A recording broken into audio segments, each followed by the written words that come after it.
London's most notorious serial killer prowled the East End over a century ago, preying on prostitutes and terrorizing the area.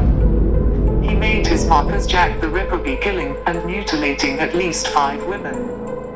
Dread grew as the dead bodies began to pile up near each other. Within a 3-month period in 1888, the neighborhood was horrified to a degree bordering on panic when news broke of a second female victim. The Morning Post reported at the time. The local newspaper called the killing barbarous and said the manner of the murder was too horrible for description. Local authorities at first wondered whether the suspect was a butcher or a doctor due to his signature and gory method of murder and his skill with a knife.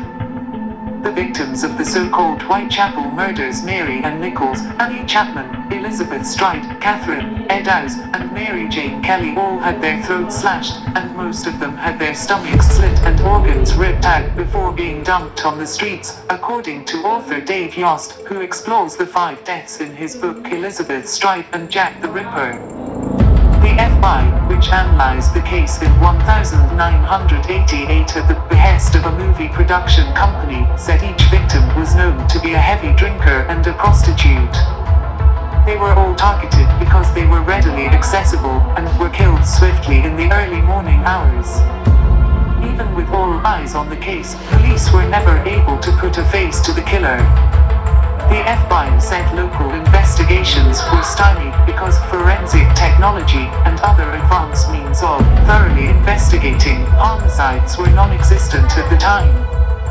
The National Archives obtained letters exchanged between different law enforcement bosses in 1888 that depict overwhelmed police departments.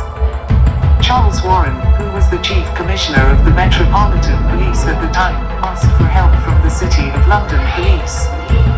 "We are inundated with suggestions and names of suspects," Warren wrote.